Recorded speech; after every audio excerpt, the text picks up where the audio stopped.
In the mists of time, a millennium slips away, shrouded in silence. No battles fought, no innovations birthed, and no chronicles to illuminate the past. Europe appeared to drift into a profound slumber, and upon its awakening, the Vatican emerged, grasped the reins of power. Yet, what truly unfolded during those shadowy times? And who would wish for you to remain in the dark forever? Behold the truth. A millennium unfolds. Such is the duration that scholars refer to as the period known as the Dark Ages, began with the fall of the Western Roman Empire in the year Fust to the moment when Europe began to awaken during the Renaissance. Yet, if you were to leaf through the pages of In the Realm of History, the initial sensation that envelops you is not one of darkness, but rather an unsettling emptiness, a chilling void that echoes through time, where the monumental transformations in society, the clashes of culture, and the advancements in science appear to have completely disappeared from the annals of time. This age, we are informed, was shrouded in turmoil, a haze of ignorance, and the grip of superstition that no one created. No meaningful achievements emerged. But have you ever pondered how that could possibly be? Unfold for almost 1,000 years, on a land that once nurtured illustrious thinkers such as Aristotle, Archimedes, and Cicero, among others. It is of great significance to ponder who first bestowed the label of the Dark Ages upon this intriguing period in history. None but the Church, or more accurately, those who took hold of. Tales of wisdom inscribed in tomes, echoing the shared recollections of a once great civilization now lost to time. As the mighty empire of Rome fell and the secular world disintegrated, the Vatican emerged in its nascent form, the Christian Church rising like a beacon amidst the chaos. The solitary beacon remains. Yet one must ponder, was the light it cast ever intended to shine so brightly, to shed light upon the path, or to obscure the vision? Entire repositories of knowledge, institutions of learning in the annals of time, the revered research centers of the ancient world faced destruction, either engulfed in flames or swept away in the fervor of faith. Countless manuscripts, penned in the elegant script of Greek, were lost to this tumultuous tide. Secular Latin and Coptic gradually faded from the landscape of understanding, leaving behind only those texts that were meticulously transcribed into doctrinal Latin, a tongue reserved for the learned monks, who alone were permitted to endure and fray in its embrace. The surviving texts found refuge solely within the hallowed walls of monasteries, churches, and, in the end, the enigmatic secret archives of the Vatican. Jotu secular power stood resilient enough to withstand, so dependent scholarship endured. For centuries, the narrative of history that Europeans held was largely shaped by the Vatican, a singular authority that dictated the truths of their past, permitted them to understand. Was the Dark Ages genuinely a time of human regression? Or was it a carefully crafted mist, shrouding truths that lay beneath, something more sinister? Perhaps the annals of time had not been entirely erased, merely sealed away. The inquiry shifts from what transpired to the more pressing matter of who wishes to keep such truths hidden from you. That it happened at all. Tonight, let us meander through the realms of bedtime history, weaving tales of yore into our dreams, the currents of narratives that remain partially unveiled, for within those, in the shadows of time, there lie forgotten fragments, waiting to be unearthed. Perhaps, in our quest, we may stumble upon a sliver of truth about history, about the world, and about ourselves. In the annals of time, the year was 470. It is the moment that chronicles of modern history designate as the final blow to the Western Roman Empire. Once, in a time of great upheaval, a young prince of noble lineage, Romulus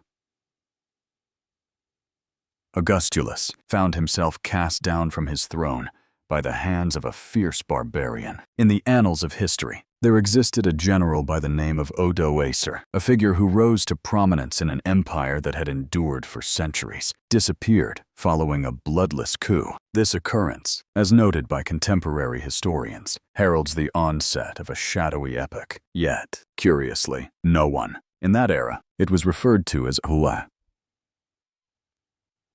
No funeral bells tolled from the Roman. In the annals of time, one finds no elaborate farewell for an empire that once stretched its dominion across nearly the entirety of the Western world and beyond. Unsettlingly, No one has truly chronicled in detail what transpired next. You would. One might imagine that a momentous occasion of such magnitude would undoubtedly carve a distinct path through the annals of history, leaving behind a rich tapestry of documents, chronicles, and memoirs for all to ponder, the fewest letters or first-hand accounts. Yet, intuitively,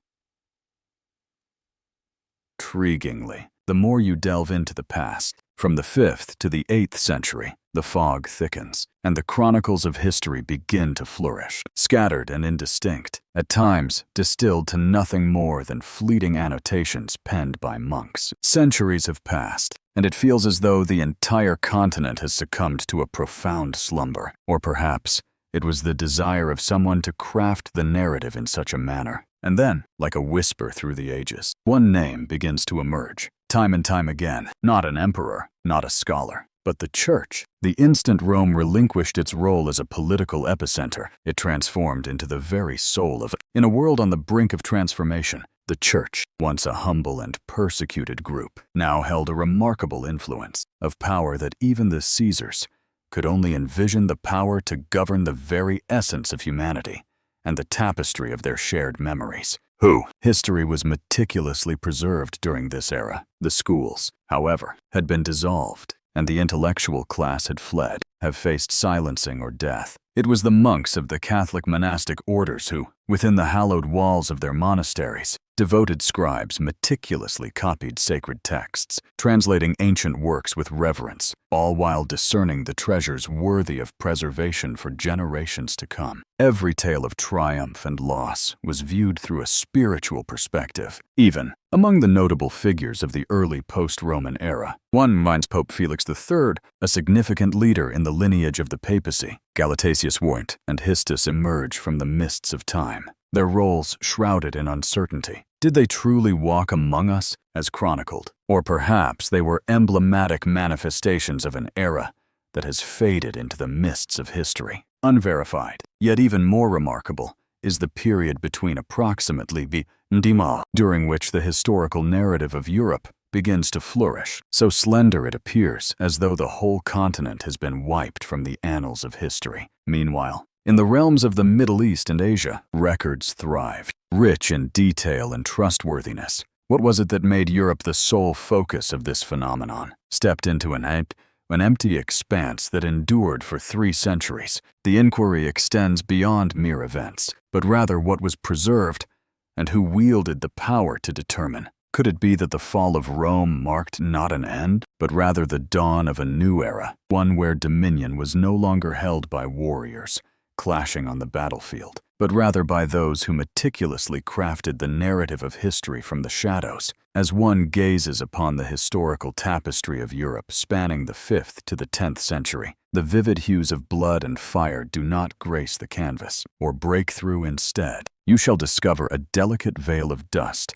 shrouding all that lies beneath. From the grand edifices that once graced the land to the cherished recollections of its inhabitants, there exists a lack of thoroughly chronicled significant events, conflicts devoid of scientific revelations, impotent of monumental structures rising from. During this period, it feels as though the entire continent has succumbed to a profound slumber, wrapped in the stillness of time. Yet, this was not a mere slumber of nature. It felt as though a weighty shroud had been cast over Europe, obscuring the light and wiping away the echoes of the past. Even cities that once flourished, like Milan and Lyon, fade into the annals of history. For centuries, Cologne remained silent, leaving no new traces in the annals of history, no philosophical manuscripts to whisper of its past. There were neither paintings nor fresh maps. And most peculiar of all, there were no tales to tell. Those who once inhabited this realm, through that era, if they did, left no account, or their voices were silenced by, in the shadows of history. If one were to cast their gaze upon China, during the illustrious Sui and Tang dynasties, they would witness a remarkable golden age unfolding. In a time when the art of printing emerged, musical instruments underwent remarkable transformations, and poetry soared to unprecedented heights. Guided by the brilliance of masters such as Levi, in the distant reaches of the Arab world, a remarkable era of scientific advancement took root. It was during this time that the esteemed astronomer Al-Khwarizmi emerged, laying the very foundations of knowledge that would illuminate the path for generations to come. In the annals of history, we find the emergence of the first public hospitals, a remarkable advancement in the care of the sick and needy. Meanwhile, the illustrious Library of Baghdad stood as a beacon of knowledge, housing hundreds of thousands of ancient texts, a treasure trove of wisdom from times long past. In the annals of time, one might observe that Europe appeared oblivious to the intricate workings of gears, the vastness of astronomy, or even in a realm where the eastern horizon shimmered with brilliance, the western lands seemed to. What a curious state we find ourselves in, where the essence of memory has been sapped away. Who stands to benefit from such a loss? The answer, dear reader, awaits discovery, not beyond the bounds of Europe, but nestled within it, a presence that had lingered quietly all along, unwavering and growing ever stronger. The church stood firm as the people placed their faith in its embrace. In an era shrouded in shadows, they were led to believe that their forebears had succumbed to the grip of superstition, and in their ignorance, they would not dare to question. They would not waver in their belief of the singular truth proclaimed from the pulpit. The word of God, voices echoed through the lips of priests, for the pursuit of knowledge had waned, rendered futile in a world where books had vanished from existence, would not embark on exploration, but simply exist. For any quest for knowledge was branded as heresy. In the annals of history, the Vatican wielded its influence not through the sword, but by establishing a singular definition that shaped the beliefs and actions of many. Shadows loom, and let trepidation weave its tale. In a realm devoid of conflict, devoid of discourse, in the realm of invention, one might presume that silence reigned. Yet, it is often in these quiet moments that the most remarkable tales unfold. An extended hush often reveals the deepest secrets of wrongdoing. The obliteration of the entirety of human history unfolds like a grand tapestry, woven with the threads of events and experiences. History is not simply a record of occurrences, it is what has been recounted.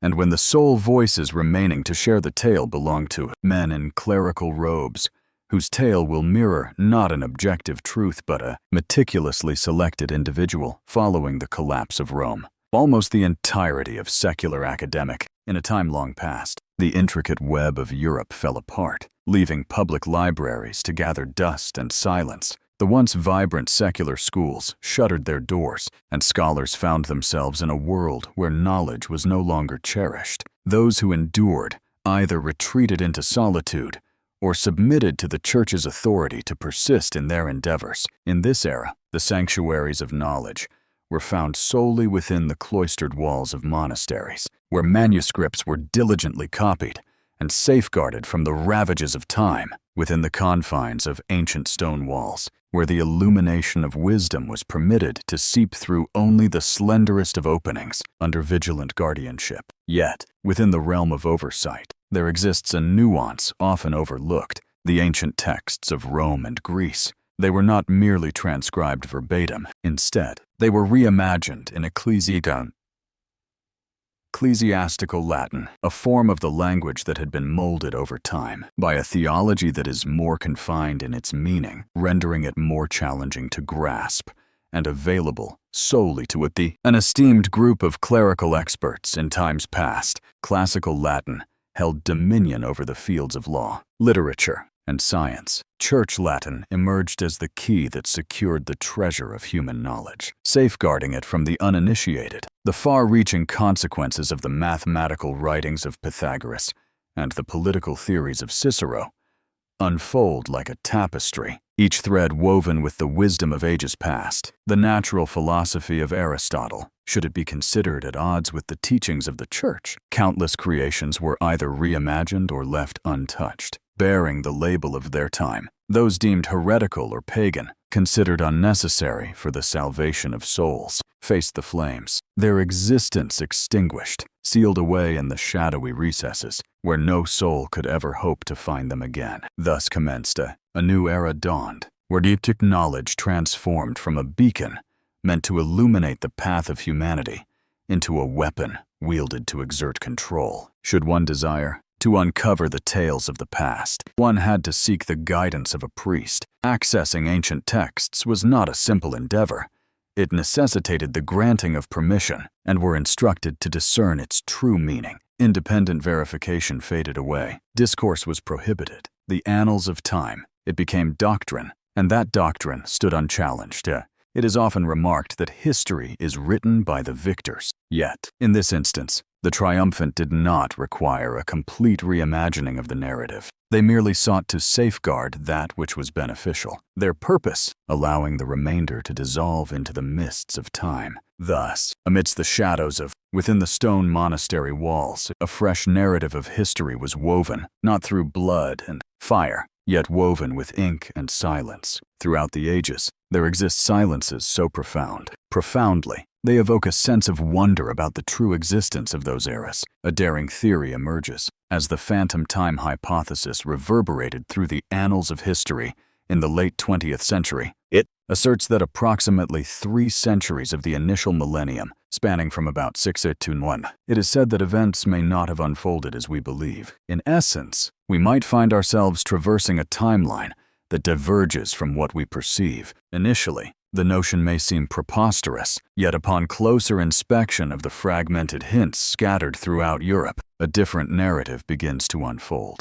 As one delves into the annals of history, an unsettling sensation begins to creep in. What accounts lie hidden within these pages? There are but a handful of dependable events chronicled within that time frame. What accounts for the discrepancies found in historical writings from various regions? When recounting the same events, one may ponder why certain kings, battles, and even entire eras stand out in the annals of history. Dynasties seem to echo the annals of history, merely adorned with new names. A compelling illustration of this is Charlemagne. In the annals of history, one finds that a ruler from the early 9th century bears striking resemblances to the illustrious Constantine the Great of the 4th century. From military campaigns to forms of governance, and even down to administrative reforms, it all appears as though history is merely repeating itself of yore, yet none would challenge it, and who possessed both the might and the driving force behind the intricate dance of time. Many learned individuals frequently highlight 3 notable figures. Otto, Holy Roman Emperor, the monk and chronicler Gerbe of Aureliac, who would later ascend to the papacy, Sylvester II.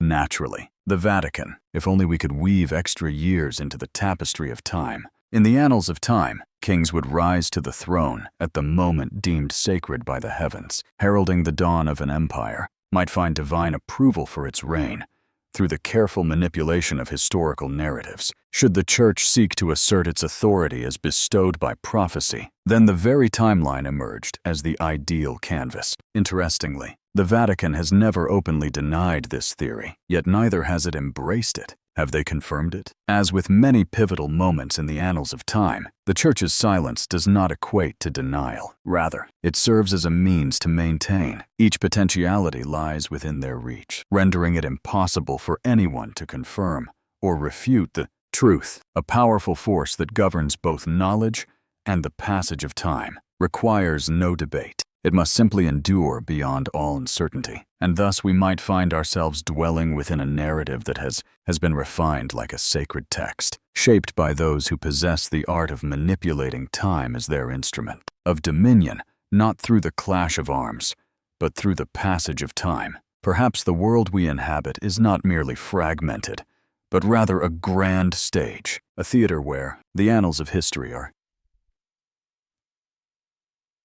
carefully curated.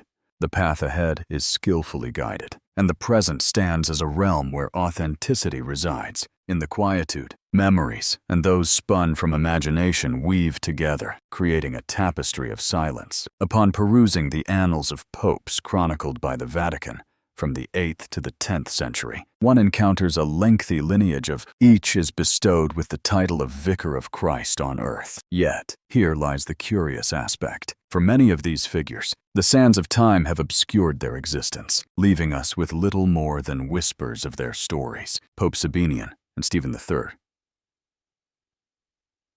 Alongside names such as Valentine, Donis Twu, and even John, weave a tapestry of history rich with intrigue and significance. The 14th, where the chronicles of their existence are found only within the pages of documents carefully safeguarded by the Vatican stands alone, with no independent confirmation from sources beyond its sacred walls. There are no relics to be found, no tangible evidence to support the claims made within its hallowed halls. In the annals of contemporary records, one finds no notable deeds chronicled, only fleeting and indistinct references that leave much to the imagination. In the realm of historical inquiry, secular historians have commenced a probing examination, questioning whether these popes genuinely did they truly exist, or were they mere constructs of a historical narrative, piecing together the gaps of an era that might have been erased or perhaps never unfolded, as we have been led to perceive? Reimagining the enumeration of popes transcends mere preservation of history.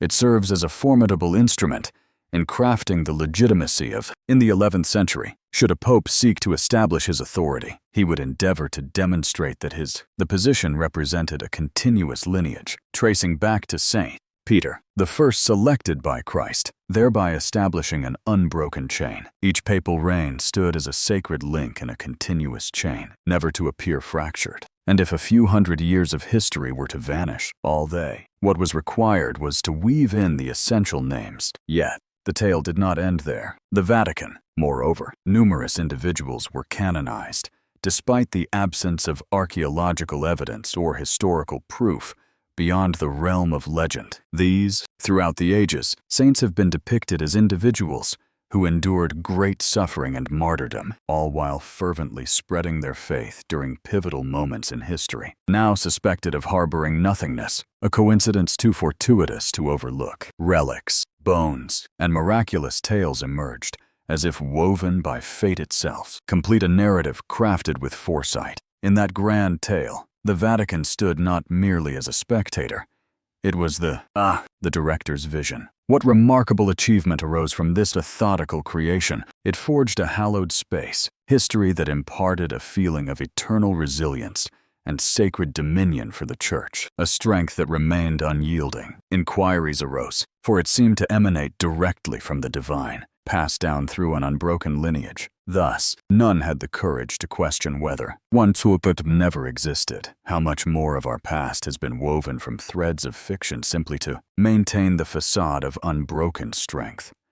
When recollection is molded by conviction, when the reins of history are grasped by a select few, the essence of truth, once vibrant and undeniable, fades into mere shadows of what it once was. Among the myriad versions sanctioned by those in power, one truth remains unassailable: the movement of the celestial realm, a total solar eclipse gracing a particular spot on a particular day, can be anticipated and confirmed with remarkable precision on both fronts. Throughout the ages, the celestial dance unfolds, a timeless mechanism untouched by the whims of politics or the confines of belief. Thus, the realm of astronomy stands as a testament to the eternal rhythms of the universe, has long served as a formidable instrument for affirming the sequences of history. Yet, as contemporary scholars embarked on their comparisons, in the annals of time, there exist ancient records of eclipses, their dates meticulously inscribed within the tapestry of European history, particularly during the enigmatic period known as the Dark Ages, where they were unearthed from the shadows of obscurity. Troubling inconsistencies regarding eclipses,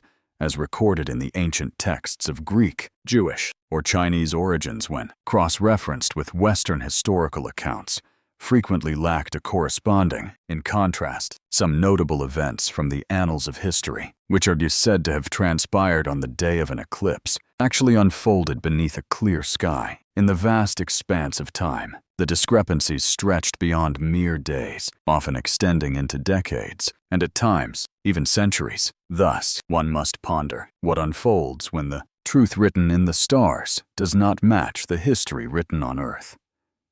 In medieval Europe, astronomers, instead of those who were urged to explore, found themselves compelled to modify their calculations to conform with the Church's sanctioned views. In the annals of time, should a celestial event not align with the established narrative, it was swiftly deemed as erroneous, heretical, or perhaps a cunning ploy of the devil. We often overlook the fact that the Vatican once held influence among some of the most esteemed astronomers globally. The Vatican Observatory, known as the Spicola Vaticana, was formally established in the 16th century, yet long before that, the quiet tracking of celestial movements had already begun its tale, documented and preserved by the hands of the clergy. These chronicles remained shrouded from the public eye, creating a clandestine repository of time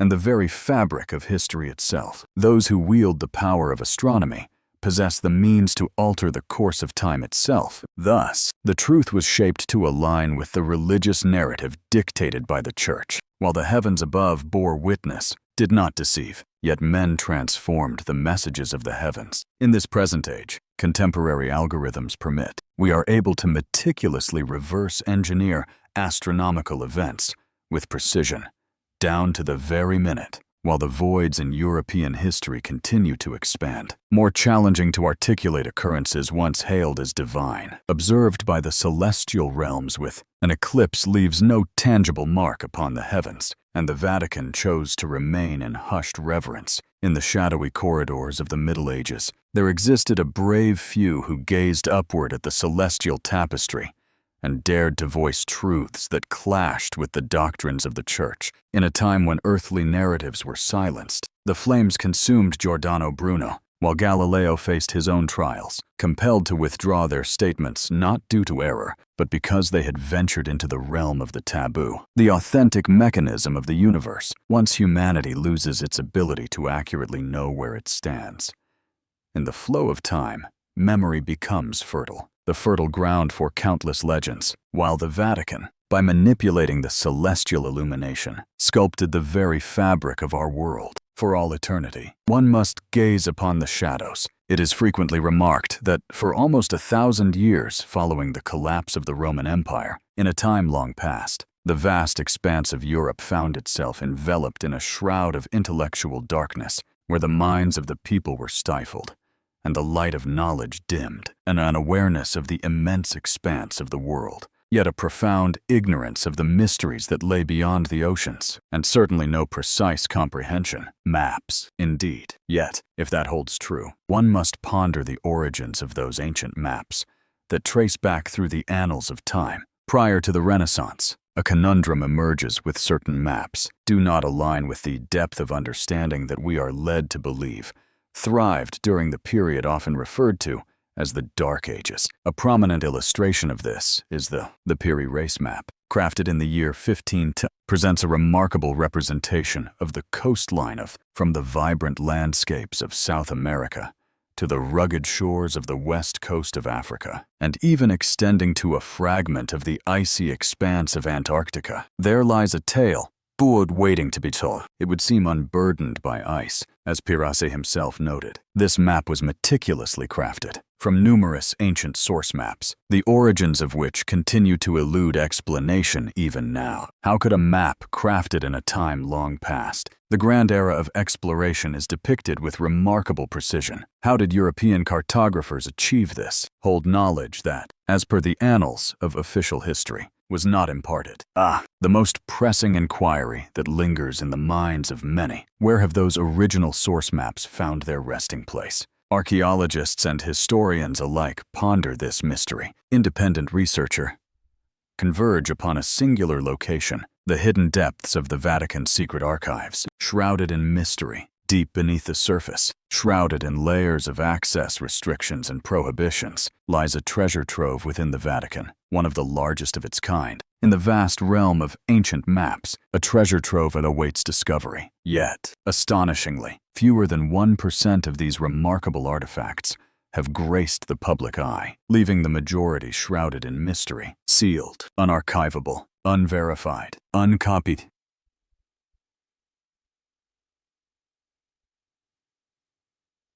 And among those delicate pages upon the ancient parchment, there exist geographic traces that elude explanation by the standards of conventional logic. Long coastlines are depicted, whispering tales of a time long past. In the time before the formal unveiling of vast continents, there lay islands that have since faded into the annals of history. their existence now but a whisper in the winds of time. Journeys charted that remain unrecorded in the annals of history, yet harmonize seamlessly with contemporary satellite data. This prompts a What a thought-provoking inquiry. Was Europe genuinely as uninformed as we have been led to believe? Might there existed a distinguished group of scholars, clerics, and cartographers, whose knowledge far surpassed that of the common folk, yet they remained shrouded in the mists of time, prohibited from discussing it, or merely substituted with a polished account of the past. And if the Vatican possesses these, what, pray tell, are these maps safeguarding? Is it the truth, the power, or perhaps a carefully curated version of reality? A realm of secrets that, if unveiled, could shake the very foundations of our historical narrative. A map, after all, transcends mere navigation. It embodies the essence of how humanity defines its journey through time and space. Its significance in the grand tapestry of existence. Without a sense of your location, you may find yourself wandering into the unknown. For countless centuries, the Vatican has wielded a formidable influence, possessing the remarkable ability to reshape the very contours of our world, and then conceal it. When the maps disappear, the tale of history no longer unfolds as a voyage and transforms into a labyrinth where one can tread only the routes predetermined for them. And perhaps, deep within the ancient stone vaults that lie beneath the Vatican, a passage to freedom still remains. Yet we have never been granted the privilege to behold it. We learn that following the decline of Rome, in a time long past, Europe found itself shrouded in a shadowy epoch that endured for nearly 1,000 years. As the light of knowledge flickered and faded into obscurity, art fell into a hushed stillness. While the wonders of science faded into obscurity, the knowledge of construction slipped from the grasp of the people, leaving them adrift in a world unmade. Once, their ancestors possessed a profound knowledge of the stars, guiding their lives and journeys. Yet, over time, this wisdom faded, and they became estranged from the ancient art of managing the waters that once sustained them. A perplexed Europe, meandering through the remnants of a once great civilization. That is the vision etched into the minds of countless generations. But what if that vision was a meticulously crafted narrative? Across the vast expanse of Europe, one can find fragments of evidence that provoke unsettling inquiries, intricately fashioned in bronze. Gears, discovered nestled within the rich soil of Germany, bear a date that firmly places them within this intriguing chapter of history. In a bygone age, remarkable astronomical instruments of extraordinary precision have been unearthed in forsaken places. In the serene embrace of the remote countryside, one can uncover the ancient monasteries, their stone walls whispering tales of devotion and solitude. Beneath the earth, intricate underground aqueducts weave through the landscape, a testament to the ingenuity of those who came before. Marvel at the mysterious anti-gravity vaults, defying the very laws of nature, and the geothermal heating systems that harness the Earth's warmth, revealing the harmony between humanity and the environment in a time long past. Hamlets untouched by the echoes of ancient Roman civilization, who crafted these marvels, who possess the knowledge of their workings.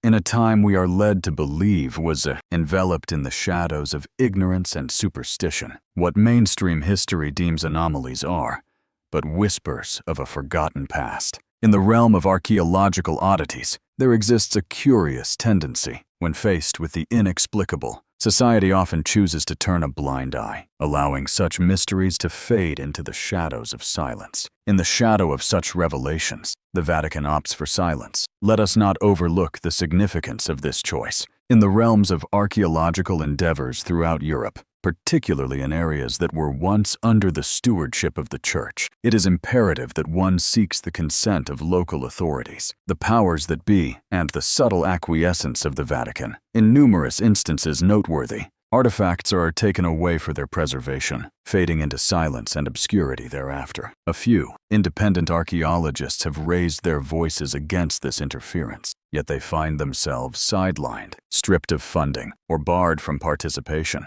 From the depths of excavation sites, these individuals find themselves labeled as conspiracy theorists within academic circles, despite the weight of their discoveries, often threaten to rattle the very bedrock of established history. The more profound inquiry is this: did Did one truly lose everything, or was there a certainty of knowledge that was purposefully concealed from view? Preserve the tale of a shadowy and unenlightened era for a Europe that had received the brilliance of Rome and that had conceived and comprehended would present a challenge to any establishment endeavoring to dominate. The narrative of backwardness is to wield power over the very essence of truth itself, govern the narrative that illuminates the Vatican by upholding a veil of silence against the evidence that challenges its truths. Its tale requires no deception.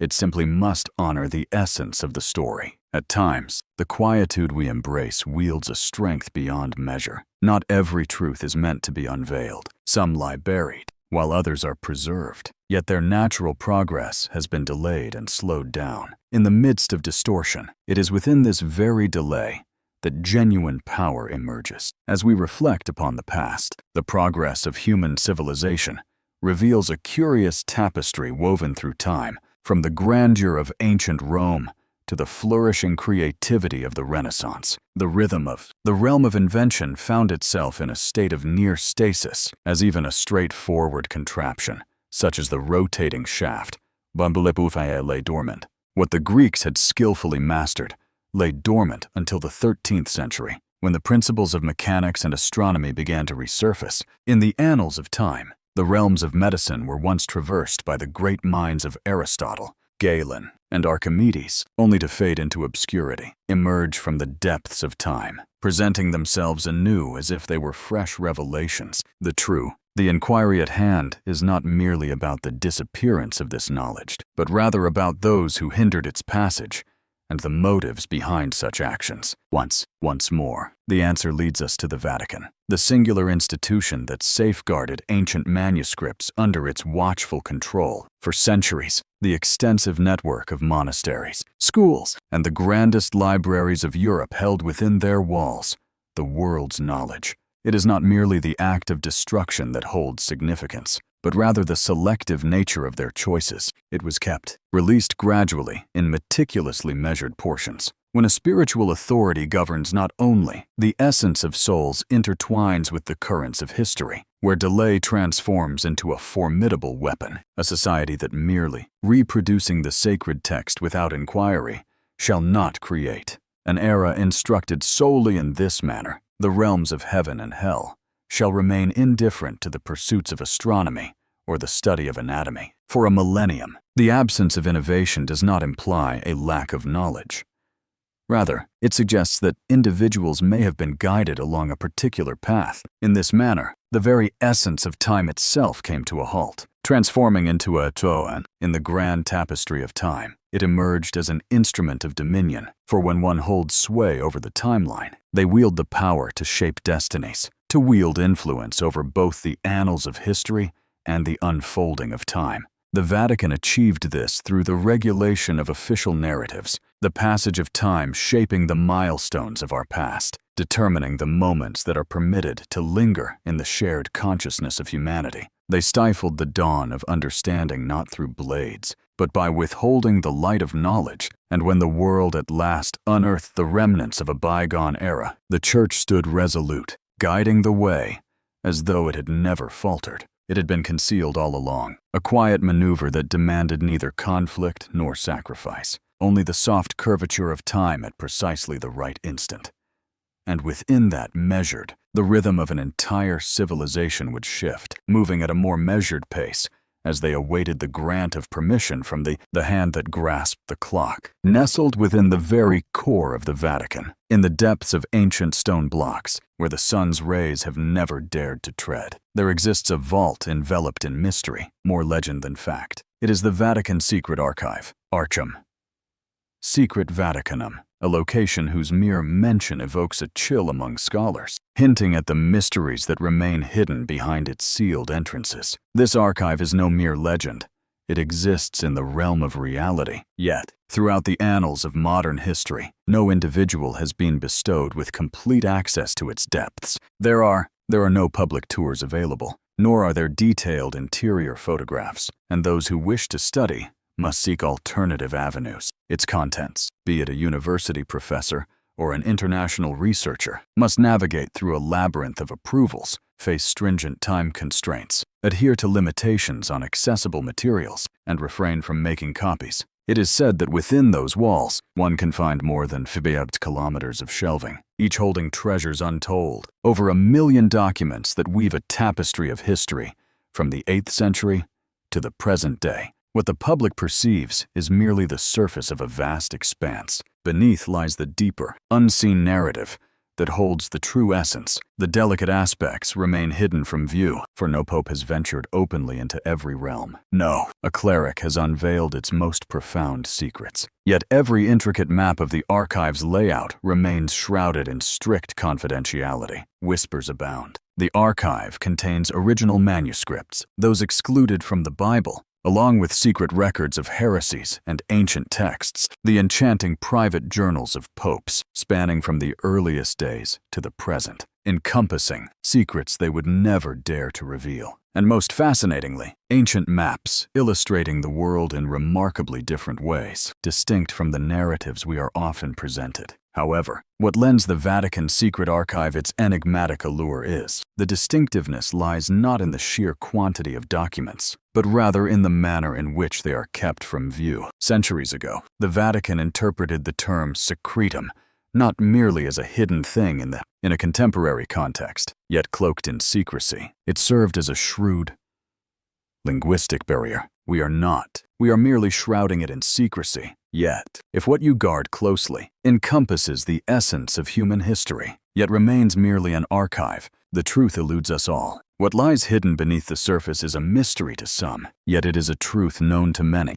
if there exists any. In this singular location on our planet lies the guardian of the elusive fragments of our past, a true keeper of history's secrets, not for its profoundness, but for the profound stillness that envelops it. And when a venerable institution of faith possesses a library that even kings and scholars would envy, should scholars find themselves barred from entry, it may well be that genuine power does not reside upon a throne, but rather upon a shelf that remains unseen by many. There exist documents that have remained intact, untouched by the ravages of war, waiting patiently to be fully unveiled and read, meticulously concealed with great care and precision, deliberately within the hidden vaults of the Vatican Secret Archive. As recounted through fragmented tales from a select number of scholars have been granted limited access to a treasure trove of ancient manuscripts, some of which predate the Middle Ages, revealing stories from a time long past. The emergence of the Christian Church is a tale rooted in reality, not in myths or distant legends. In the Eastern lands, one can trace the remnants of a profound body of knowledge that once flourished within Europe. Before the dawn of that illuminating era of knowledge was shrouded in the veil of faith. It is whispered that some of these manuscripts were inscribed in a time long past, languages that remain shrouded in mystery, perhaps a precursor to Latin, or even something deemed heretical. In the annals of Greek history, one can find astonishingly precise astronomical records alongside intricate anatomical diagrams of the human body, contemplations that transcend the ecclesiastical perspective that would eventually be enforced by the Church. What prompts this divergence? Concealed, for they stand in opposition to the established narrative. Were there evidence that Europeans once held advanced knowledge, even amidst the shadows of the so-called Dark Ages? The entire narrative of Christ illuminated a world shrouded in darkness once more. Should wisdom reside beyond the pages of the Bible, the Church's hold on its authority would surely begin to falter. The singular dominion of truth,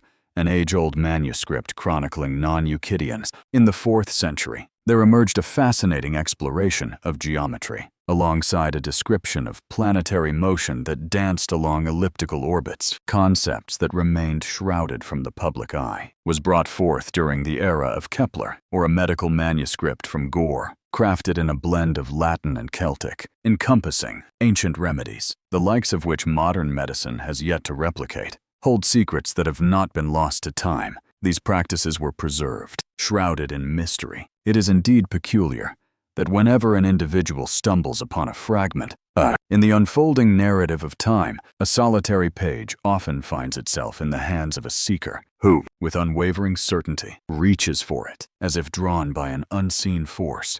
the pretense of safeguarding cultural heritage or shielding the devoted from misrepresentation. Yet, truth does not seek refuge in the shadows. It yearns for liberation, for the light of day. In its dual role, protector and arbiter, the Vatican has assumed the authority to determine what truths may be unveiled and what must remain shrouded in secrecy, persist in their perilous nature. And when we speak of danger, it is not a mere fabrication, but rather an unsettling truth that looms large. Perhaps these manuscripts have not been lost at all. They may still lie preserved, waiting to share their tales. Within stone walls, upon wooden shelves, in perfect conditions, they linger, yet, as long as they remain unread, unshared, unseen, they may as well fade into oblivion. Such is the most chirous form of annihilation that history has ever witnessed. The erasure of knowledge ensured its containment, never to extend beyond its pages. Perhaps no tome in the annals of humanity has. Throughout the ages, few texts have been as meticulously governed as the Bible. Beyond its role as a revered scripture, it has functioned as a foundational legal document, the political and social groundwork for an expansive spiritual realm, extending from Europe to South America. Yet, what many may not grasp is this. The Bible we encounter today is not the original text, but rather the culmination of a lengthy journey of transformation. In the annals of history, one finds the intricate dance of editing, selecting, excluding, and erasing. The Vatican, a bastion of power and influence, has never refuted this reality. Yet it has yet to unveil the reasons behind the exclusion of certain texts, or the potential consequences that may arise if they were unveiled to the masses, often referred to by scholars as apocrypha. Yet, the term apocryphal in this context does not imply falsehood. Rather, it signifies these writings were forbidden from circulating, not to be read within the sacred walls of the Church, and excluded from the official canon of the Bible. Among these are texts of great significance: the Gospel of Thomas, the Gospel of Mary Magdalene, the Gospel of Philip, and the Book of Enoch. The Gospel of Judas Iscariot unveils a strikingly different portrayal of Jesus, one that diverges from the traditional view of him as a remote, otherworldly figure, a figure of profound wisdom, guiding souls towards inner awakening and inspiring them to embark on a quest for the truth that lies within. Individuals relying on their own beliefs instead of leaning on any religious establishment. If such a notion were embraced, what would become of the joy? The Church occupies a distinctive place, serving as the bridge between humanity and the divine. There are accounts that delve even deeper, recounting tales of human history prior to Adam, depicting cycles of destruction and renewal, concepts of our planet,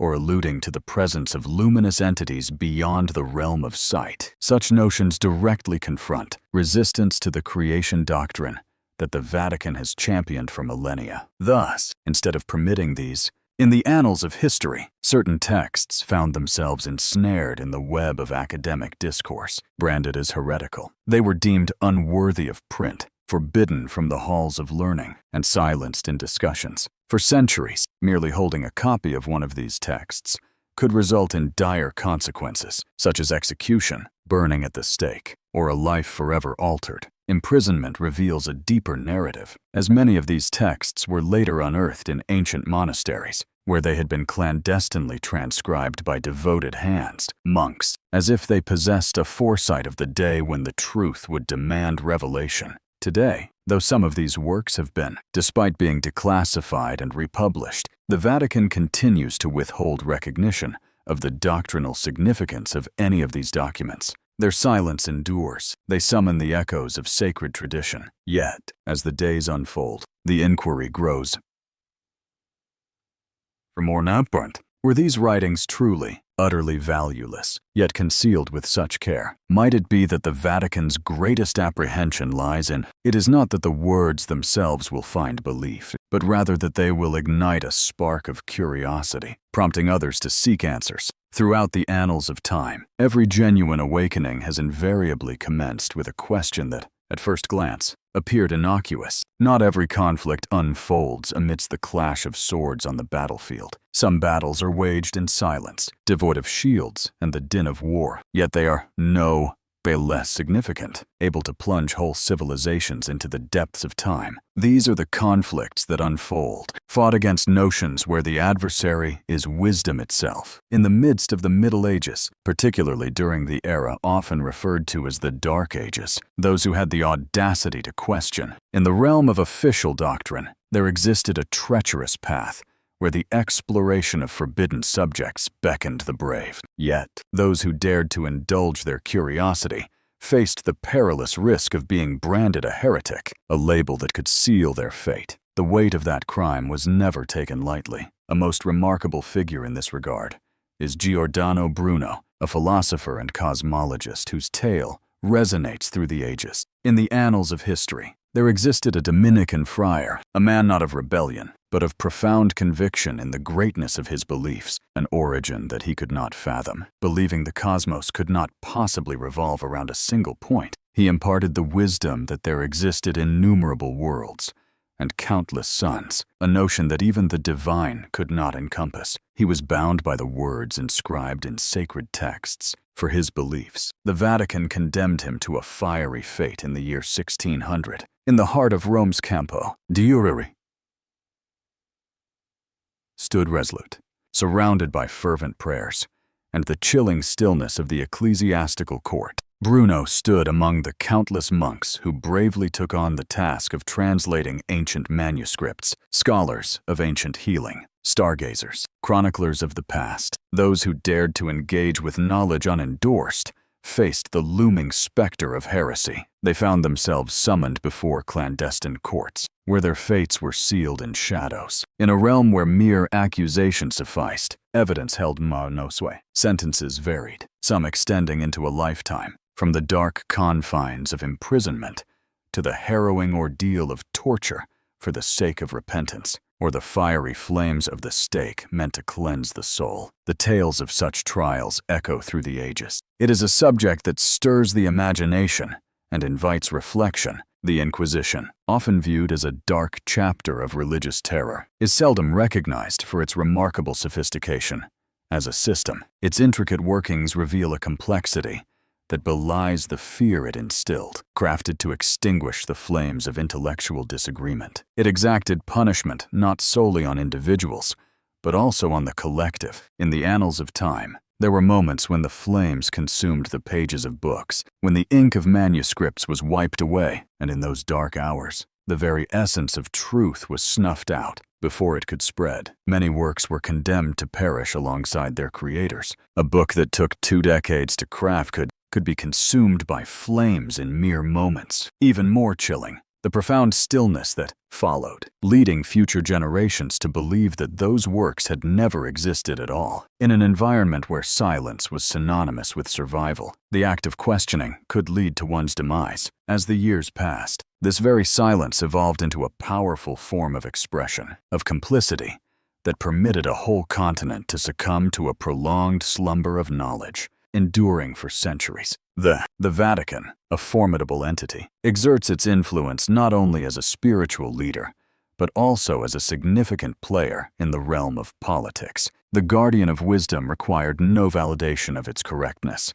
It simply had to endure to maintain dominance. They sought to eliminate those who were too aware, ensuring that the truth remained shrouded in shadows. In our reflections on the medieval monastic orders, we frequently conjure images of serene monks dwelling in secluded monasteries, engrossed in their reading, amidst the tranquil facade of Scripture and the meticulous act of copying the Bible. There existed a deeply structured web subtle in its presence, yet expansive in its reach, functioning in a manner reminiscent of a clandestine organization, with a hidden agenda centered around the world of literature. As the 8th century dawned, a time of great upheaval unfolded.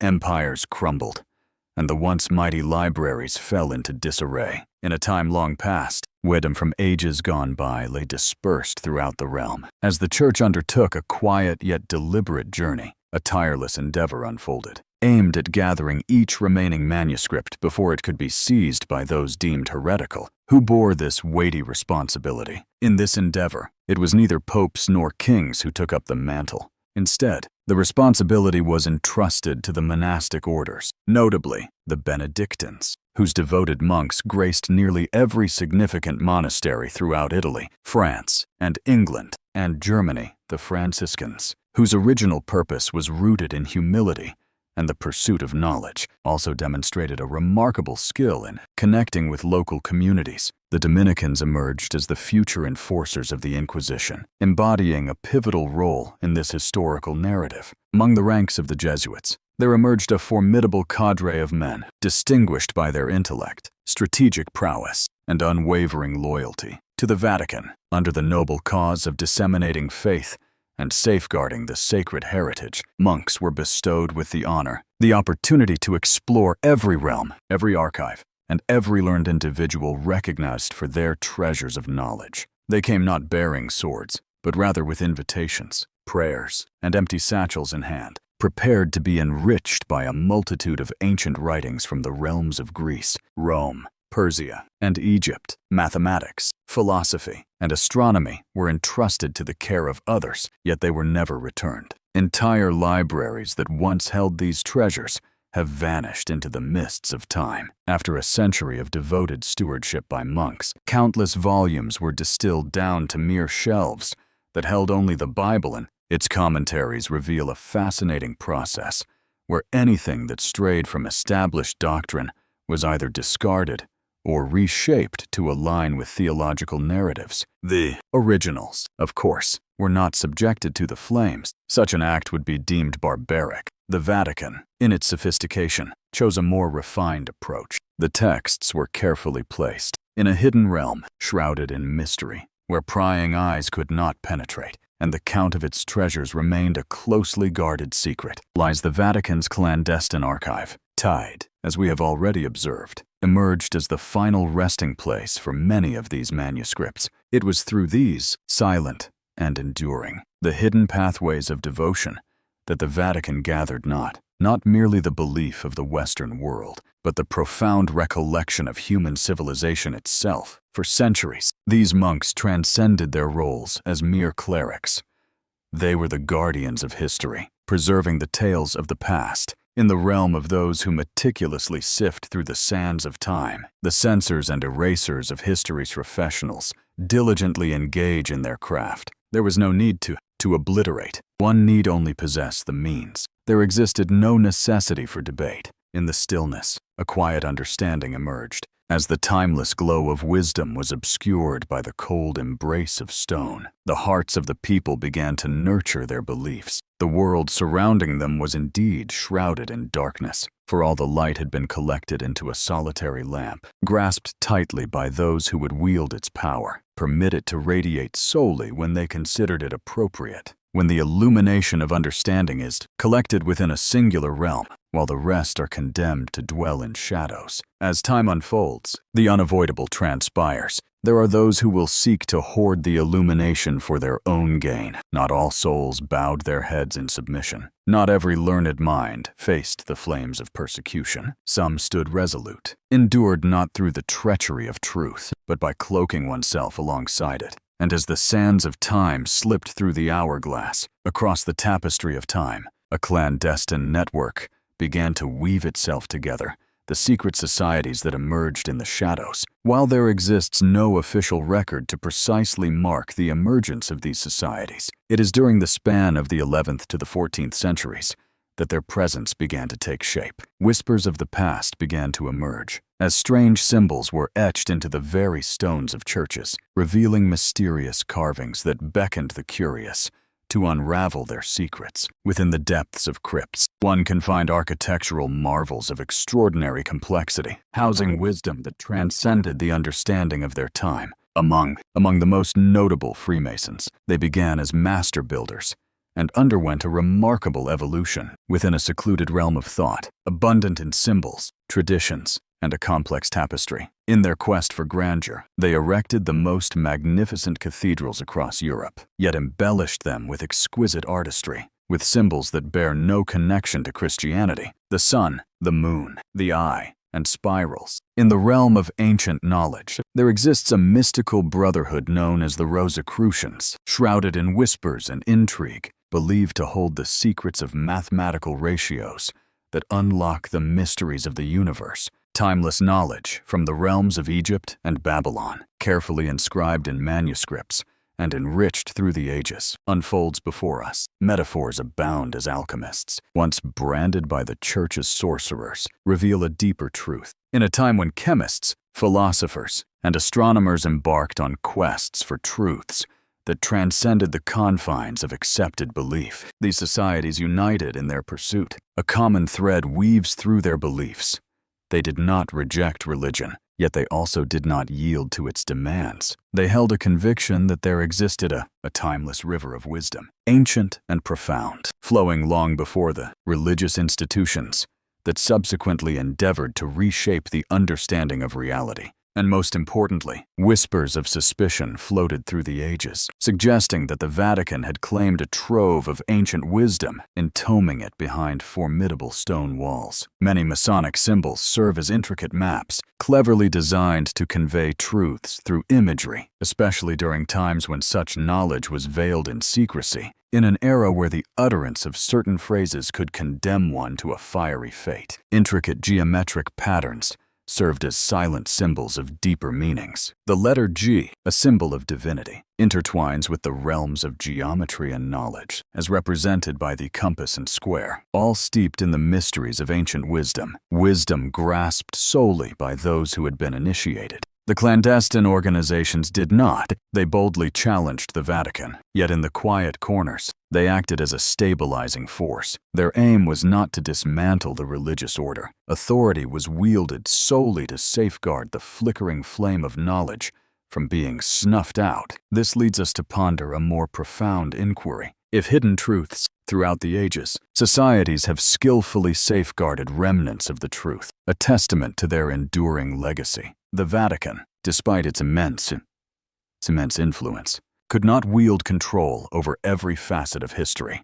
The truth, however distorted, always finds a way to emerge, leaves traces, and at times, it is those who move silently along the edges who grasp the ultimate key, the one that possesses the power to open the portal leading away from the shadows. In the epics, when the brilliance of understanding converges into one singular realm, and all, in the shadows where some are compelled to dwell, the inescapable unfolds. A few shall discover it. Some chose to hold on to the light for themselves. Not all submitted to the shadows. Not every soul. A scholar met a fiery end at the stake. Yet, some endured, not by forsaking the truth, but by holding steadfast to it, by concealing it. And as the years unfurled through the tapestry of generations, a clandestine network emerged. In the shadows of history, the secret societies began to take shape. Yet, no official record exists to mark the precise moment of their inception. In the annals of time, these societies first emerged, yet it was from the 11th to the 14th centuries that their enigmatic traces began to surface, adorned with strange symbols carved into the stone of ancient churches. Enigmatic inscriptions lie hidden within crypts, revealing architectural marvels of extraordinary complexity that held secrets of the past, wisdom that transcends their time, with the most notable among them being the Freemasons. Once, they were master builders, but over time, they transformed into a secluded, intellectual enclave, steeped in codes, rituals, and a complex tapestry of knowledge. In their quest for grandeur, they erected the most magnificent cathedrals of Europe, embellishing them with exquisite artistry, with symbols that wander beyond the realm of Christianity: the sun, the moon, the eye, and spirals. In the realm of ancient knowledge, the Rosicrucians emerge as a mystical brotherhood, shrouded in whispers and legends, said to hold the secrets of mathematical ratios that unlock the mysteries of the universe. Timeless knowledge from the lands of Egypt and Babylon, carefully preserved through the ages in the delicate strokes of handwritten manuscripts, rich with depth and history. Metaphors abound as alchemists, once branded by the church as sorcerers, reveal a deeper truth beneath the surface. In a time when chemists, philosophers, and astronomers embarked on quests for truths that transcended the confines of accepted belief, these societies united in their pursuit. A common thread weaves through their beliefs. They did not reject religion outright, yet they also refused to be subservient to it. They held a conviction that there existed an ancient current of wisdom, profound and venerable, that existed long before the religious institutions that subsequently endeavored to reshape the understanding of existence. And most importantly, whispers of suspicion floated through the ages, suggesting that the Vatican had claimed a trove of ancient knowledge, entombing it behind formidable stone walls. Many Masonic symbols serve as intricate maps of the underground, a means of conveying truth through imagery in times of secrecy. In an era when the mere utterance of words could condemn a soul to the flames, intricate geometric designs served as silent symbols, weaving tales of their own. The letter G, a symbol of divinity, geometry, and knowledge, intertwines with the compass and square, revealing the secrets of ancient wisdom encoded within. Wisdom grasped solely by the initiated. The clandestine organizations did not. They boldly confronted the Vatican, yet in the shadows, they acted as a counterbalance. Their aim was not to dismantle the religious order. Authority was wielded solely to safeguard the flickering flame of knowledge from being snuffed out. This leads us to ponder a more profound inquiry. If hidden truths, throughout the ages, societies have skillfully safeguarded remnants of the truth, ensuring that these pieces endure across the centuries, signifying that the Vatican, despite its vast influence, could not wield control over every facet of history. For history, in all its complexities, remains resilient, revealing truths even when shrouded in distortion, leaves traces, and at times, it is those who work subtly in the shadows who grasp the ultimate key, the one that possesses the power to unfasten the portal that leads away from the shadows. Throughout the annals of history, in every totalitarian regime, the grip on weapons or wealth is never the ultimate goal.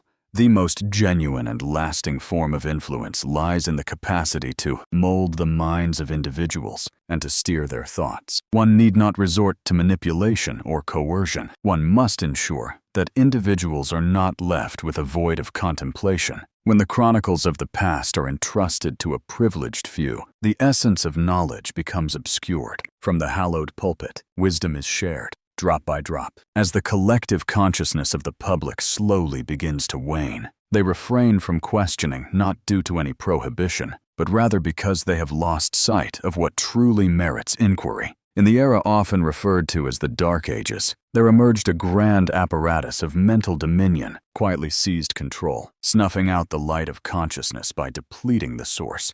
In the hallowed halls of monasteries, devoted monks engaged in the tireless endeavor of transcribing the Bible, their quills dancing across parchment in an unending quest for knowledge. The writings of Aristotle, Archimedes, or Ptolemy, unless they adhered to the teachings of doctrine, within the sacred walls of the churches, the devoted gathered to learn of sin, heaven, and hell. Yet they were never concerning the intricate tapestry of social structure, the authentic narratives of history, and the profound influence wielded by language through the ages. A generation emerged, shaped by a singular perspective of existence. They were deemed sinners, and it was the church that possessed the sole key to redemption, their salvation. Thus, ignorance transformed into a peculiar form of faith. Embraced by those who possessed scant knowledge, were regarded as pious. Those who dared to inquire were perceived as threats. Knowledge lost its esteemed status, transforming into an indication of hubris, perhaps even blasphemy. It is crucial to highlight that this was not of the natural order. Ignorance, a construct, nurtured and zealously safeguarded. In numerous territories, the ability to read and write was restricted from the eyes of the common folk. For centuries, the sacred texts were the exclusive domain of the clergy. Even the devoted monks found themselves barred from complete access. Access to the Bible was granted solely to those passages considered suitable. The church required not the oppression of every nation. Rather, it sought to envelop the world in a thick veil of ignorance. And when one traverses the entirety of existence shrouded in mist, one may come to believe that it is, in fact, illumination. The journey to master the mind was not a swift endeavor. Rather, it unfolded over the course of centuries. It demanded nothing more than the gentle passage of time and the quietude of silence, free from any form of coercion, and for no soul to recall that there once existed a different era, a world apart. In a realm where inquiries were welcomed, a chilling realization dawned upon us. It was at this moment that the true terror unfolded. In a world where ignorance reigns supreme, the individual who possesses knowledge is cast aside, regarded as an outsider in a society that shuns enlightenment. In the grand tapestry of time, the world finds itself ensnared in a recurring cycle. When the Vatican possesses the keys to both the annals of memory and the unfolding of the future, it is imperative that it speaks forth. Silence is all that is required, allowing us to persist in our journey forward. Exist in a realm where the essence of truth has been supplanted by the allure of convenience. And illumination it is a sight granted only by the permission of another, steeped in a certain bitterness. It is indeed a curious irony that science, which emerges from our innate desire to comprehend the universe, life, and our very selves, unfolds in such a manner, in the time referred to as the Dark Ages, that very curiosity transformed into a transgression that could. There shall be no forgiveness, not for the missteps of science, but for its unwavering truths. When Galilei, with his rudimentary telescope in hand, gazed into the cosmos and proclaimed that the earth danced around the sun. Yet he was not. He was not just making a scientific statement. He was dismantling an entire worldview, meticulously crafted through the ages, where humanity was led to believe it stood at the heart of the cosmos, fashioned by the hand of the divine, and guided by a celestial decree, a perspective that the Vatican had fortified with unwavering belief. For that declaration, Galileo faced the consequences of scripture and authority. In the midst of a trial, he found himself compelled to renounce the truth before the Inquisition, not due to its falsehood, but rather because it posed a significant threat. He endured the system of control, having survived Wista, yet he spent the remainder of his days under its shadow, confined within the walls, not for his defiance, but for the audacity to gaze upon the heavens and recount what he beheld. Yet, Galileo was not the pioneer. Preceding him was Roger Bacon. The 13th century English scientist found himself imprisoned by the Franciscans for his groundbreaking ideas in optics. In a time of fervent beliefs and rigid doctrines, there stood Michael Servetus, a figure of defiance. His quest for truth led him to challenge the established norms, ultimately sealing his fate as he was burned alive for his audacious proposals. Theory of blood circulation. And there existed countless scholars, perhaps numbering in the thousands, whose names have faded into obscurity, unrecorded and erased from the annals of history. Collective memory emerges from those who had the courage to think outside the conventional boundaries. The crux of the matter was never the substance of science itself. Rather, it lay in the underlying issues. Was the dominion over truth, when the Vatican proclaimed that all truth must traverse the threshold of doctrine.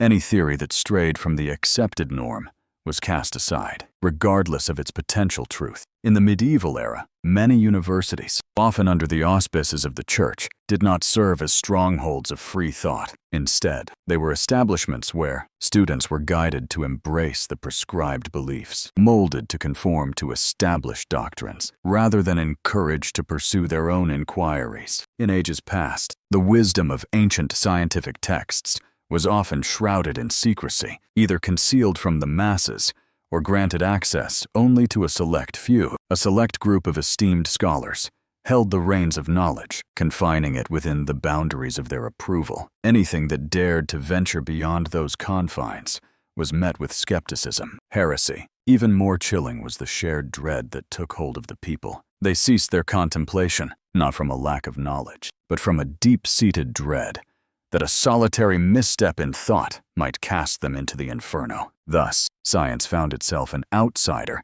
in the very realms that had once nurtured its origins. Centuries later, the tides of thought began to shift with the intellectual revolutions of the Renaissance and the Enlightenment, heralding a new era. Humanity commenced its arduous journey to cast aside the unseen shackles that had compelled it to submit to the shadows. Yet, the question remains, how did this transformation unfold? Countless years slipped away, and with them, how many brilliant inventions were left unbirthed? How many truths met their demise before they had the chance to emerge? And the most haunting question of all lingers in the air. How many truths remain shrouded in the vaults, where no light has yet dared to tread. Envision a time when humanity possessed the remarkable skill to construct intricate irrigation systems, a testament to their ingenuity and understanding of the land. Magnificent edifices that transcended the era in which they were conceived, meticulously charting the celestial dance of the stars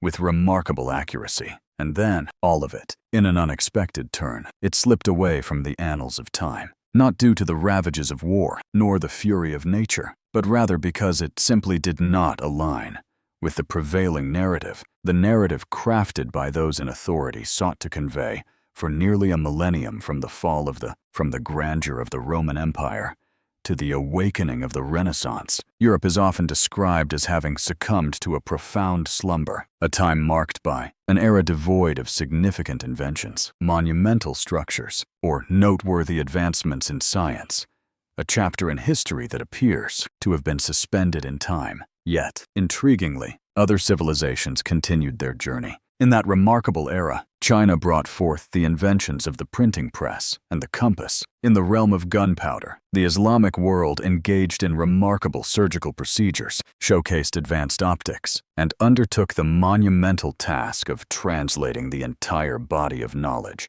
A rich repository of ancient Greek wisdom found its way into Arabic India, leading to remarkable advancements in mathematics, astronomy, and traditional practices. In the annals of history, it appears that only Europe, under the dominion of the Church, remained oblivious to the vast realms of knowledge. Yet, in reality, the truth was far more intricate. Europe was not devoid of creativity. Rather, there were times when bursts of innovation were intentionally obscured from the shared memory of its people. Visionaries, creators, and builders of the past, they may have walked among us, leaving traces of their brilliance behind. They left an indelible mark, yet their efforts went unrecognized, unshared, or even forgotten, transformed into narratives of wonder. If a magnificent edifice was erected that surpassed the methods of the time, yet the engineer remained unrecognized. What they truly sought was they spoke of a relic, a stone once graced by the touch of a saint, from which the grand cathedral emerged. In the twilight hours, machines emerged, hailed as divine offerings.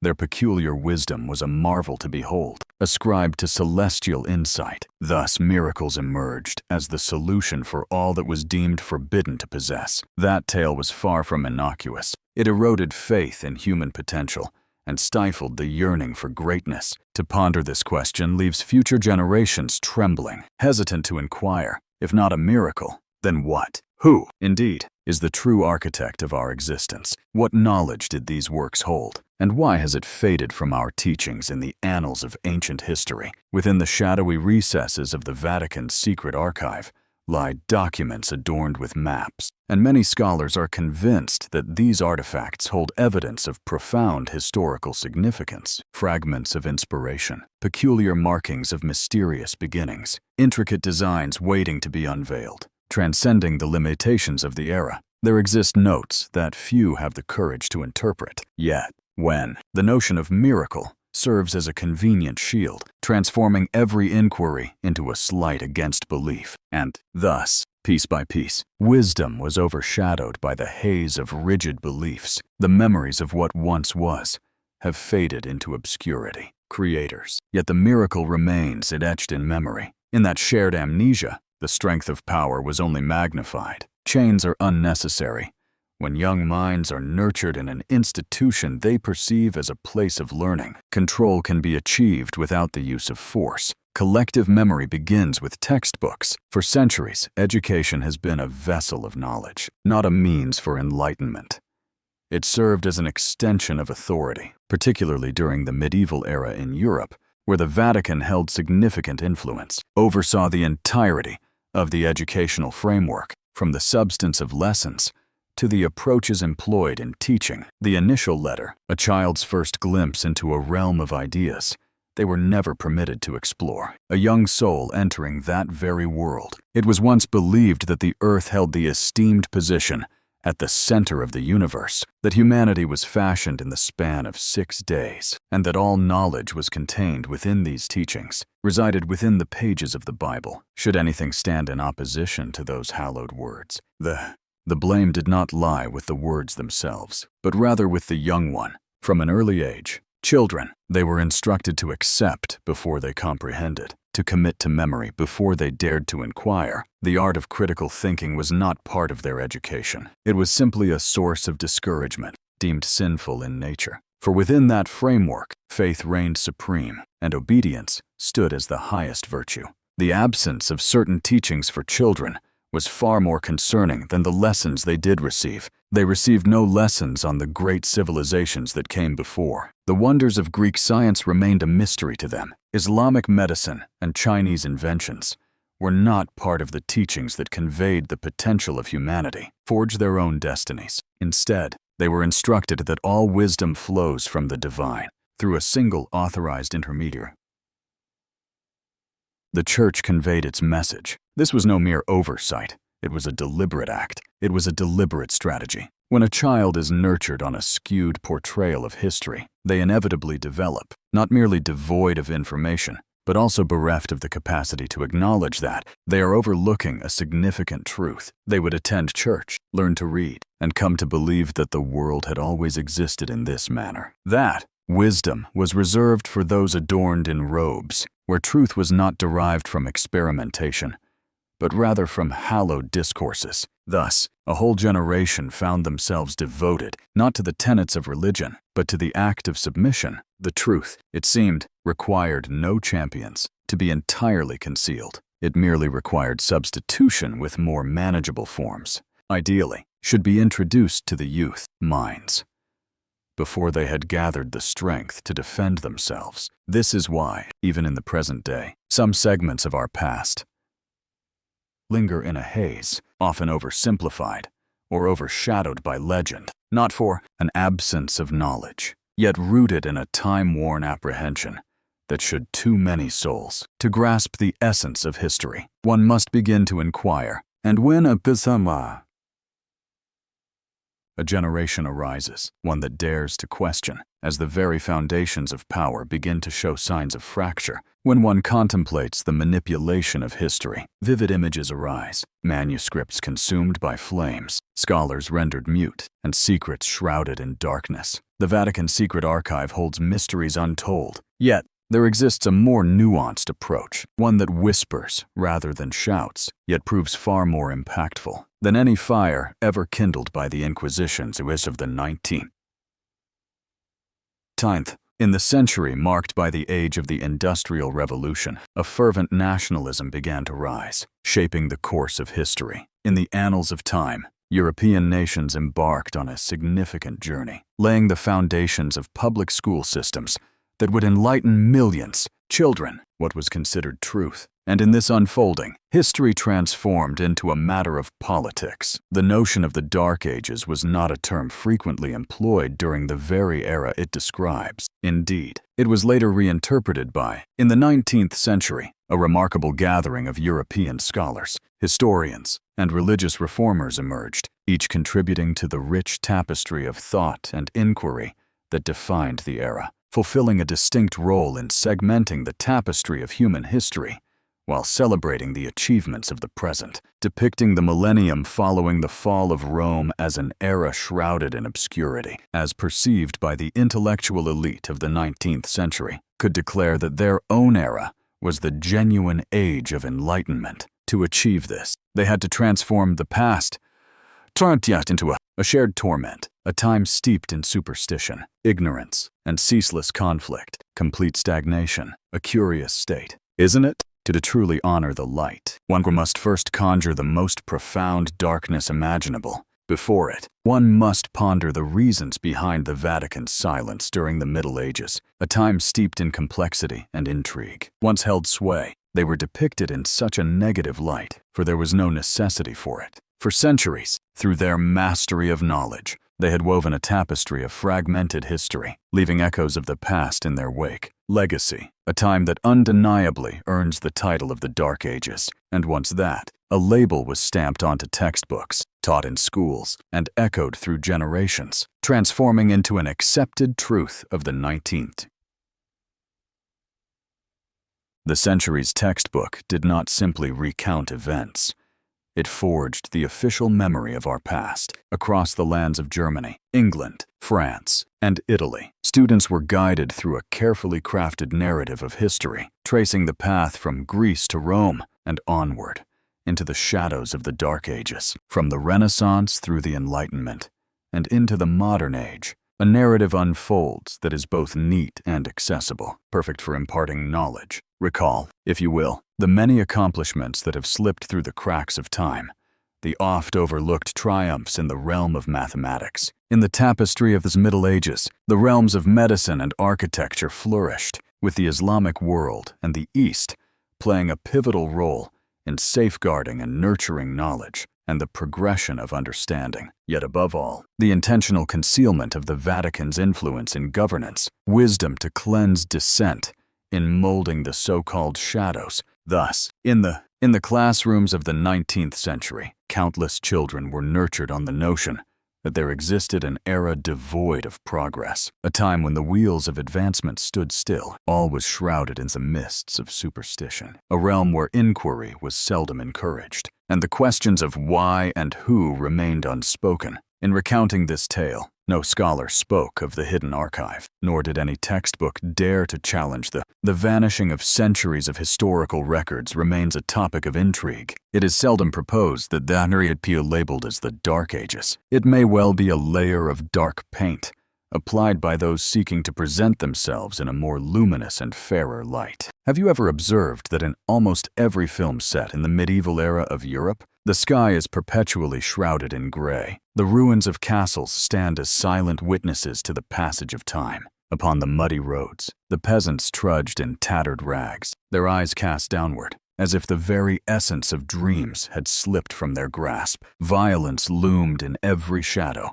and superstition clung to the air like a heavy fog. Ever present and shrouded in shadows, a towering church stands in the backdrop, its imposing cross casting a solemn gaze, casting a shadow over all. This is no mere coincidence, particularly in the realm of cinema, since the 20th century has emerged as humanity's unofficial chronicler. And when it comes to the Dark Ages, it has not simply recounted the tales, a chapter in the annals of time. It has transformed an entire epoch, much like the textbooks of the 19th century, crafted the notion of the Dark Ages. While mass media transformed that idea into a poignant reality, individuals need not to rely on a solitary document, is to fall into the misconception that the medieval era was a void of ignorance. This notion has been perpetuated by its portrayal in film and media. They have sensed it, they hold it as truth, and therein lies the peril. What we feel with great intensity. It is seldom that one ponders the narratives woven through Hollywood films,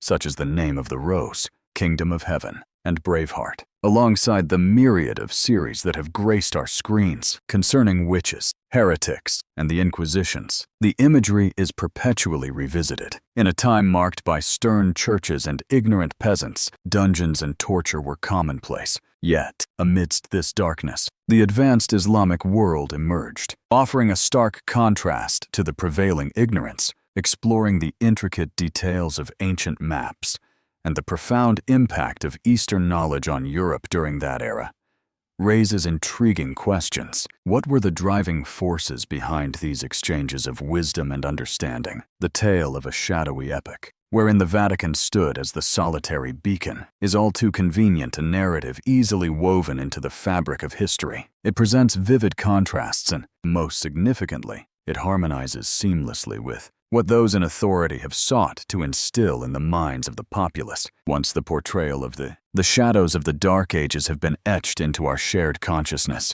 brought to life through the vivid realms of film, comics, games, and documentaries, any endeavor to reclaim the truth begins to resonate as a form of counter-propaganda. Those who dare to question find themselves labeled as extremists, while those who harbor doubts are regarded as eccentrics. Any notion that challenges our collective experience is met with immediate resistance. The truth, in what is often referred to as the Dark Ages, There were subtle yet significant advancements in Pannon agricultural techniques and mathematics. In the grand tapestry of history, the intricate designs of Romanesque and Gothic architecture, alongside the profound schools of logical thought nurtured within the hallowed walls of monasteries, often fade into the background. Yet, these elements weave a rich narrative that deserves to be told. It finds its way to the screen, and the Vatican stands as a steadfast presence, occasionally facing criticism, shadowy depictions, yet concurrently upheld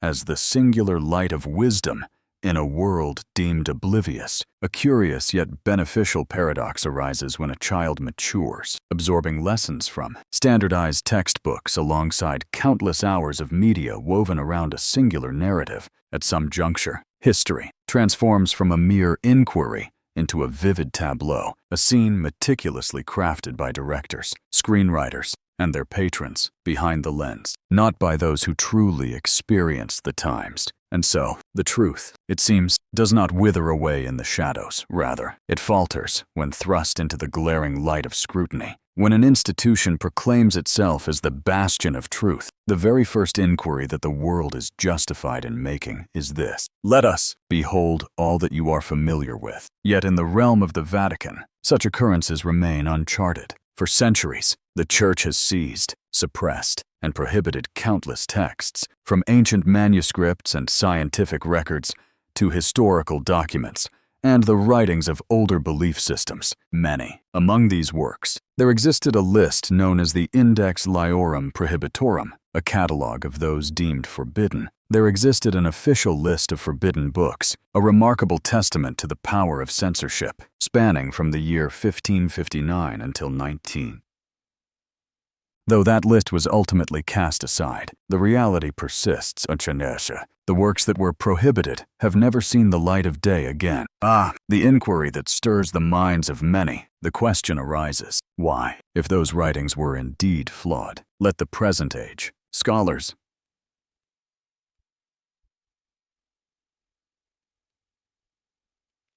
critique, pondering the nature of these subjects. If they pose no threat, why conceal them? And if they, surely, a truly enlightened civilization would embrace a tapestry of differing perspectives, recognizing that they are not threats, but rather opportunities for growth and understanding. Amidst the rich tapestry of thought, the Vatican has embarked on a distinct journey. At its core, in the heart of Vatican City, there exists a realm shrouded in mystery, a sanctuary where even the most experienced scholars find their access restricted. The Archivum Secretum, the Apostolicum Vaticanum, the Vatican's hidden archive. Although the term secretum initially intended to signify privacy, in practice it has come to mean sealed. Only a minuscule fraction of scholars are bestowed with the privilege of access, yet each must embark on a quest to request specific documents, one at a time. Photography is strictly prohibited, and the act of copying is not permitted freely. Furthermore, any material that stands in opposition to church doctrine is securely stored away in the most concealed locations, in the shadowy vaults where only the select few dare to venture. What secrets lie concealed? What mysteries await discovery? It is thought by learned minds that there exist records which unveil epochs of human progress that have been obscured from the annals of history, serves as a testament to the profound impact of pagan Arab and Eastern wisdom on the foundations of early Christian thought. And perhaps it is known that there exist writings revealing that numerous truths were, in reality, shaped by editorial choices. The choice to withhold these works is neither an oversight nor a mere dictate, is a matter of strategy. For when those ancient texts are brought to light, the entire narrative of history unfolds anew. It must be recast, not merely focusing on the Dark Ages, but delving into the Vatican's genuine influence in shaping the very shadows of that era that characterize that time. The mysteries remain hidden, yet the silence that has lingered through the ages serves as a testament that something must be addressed, remain concealed. In this era of digital enlightenment, no one sets fire to tomes. Yet, when the volumes are bound and sealed, their stories remain untold, locked away in a vault without a key. How does that differ from their very existence being erased? In the void of truth, the narrative persists, imparted within the hallowed halls of education, depicted upon the silver screen, and recounted by guides who lead the curious through the echoes of the past, the guides at St. Peter's Basilica, where the light radiates with such brilliance that no one pauses to observe the shadows that linger beneath the surface of contemporary history, for it often reveals that, after the great fall of Rome, humanity descended into a profound darkness, only to awaken nearly a millennium later in the brilliant light of the Renaissance, a remarkable era when Leonardo da Vinci redefined the boundaries of art and science, the vision of soaring through the skies, where Copernicus altered the very fabric of the cosmos, and Michelangelo breathed life into stone. Etched into the very fabric of existence, the spirit of humanity takes form in stone and brilliance. It resembles a tale spun from dreams, does it not? Yet, let us pause for a moment and ponder the origins of the Renaissance. Where did this remarkable era truly take root, and what were the reasons behind its emergence? After a millennium of quietude, human creativity burst forth in a breathtaking display. The prevailing explanation is that in the grand tapestry of ancient Greek and Roman civilization, a curious thread emerges, one that invites us to ponder its intricacies. Yet, there lies a perplexity within this narrative. What, I ask, accounts for this dissonance? Wisdom lost to the sands of time for 1,000 years, only to be serendipitously unearthed once more. Secondly, how did particular individuals within a society that remained socially underdeveloped manage to navigate their circumstances, plunge into remarkable realms of contemplation, skill, and creativity? Nearly in a realm beyond our own, there lies the mystery of ancient sources. Whence did they emerge? And who were the seekers of such profound knowledge, protected them for a millennium? And what was the reason for their emergence at that very moment? Once again, the journey takes us back to the Vatican, where many records indicate that the Catholic Church played a significant role. Monastic orders, notably the Benedictines, and subsequently the Jesuits, have long engaged in the noble pursuit of collecting, copying, and preserving the knowledge. In the shadowy corridors of the Middle Ages, countless ancient manuscripts lay hidden, not destined for the light of publication, but rather for the quiet embrace of storage. It was only in the transformative 15th and 16th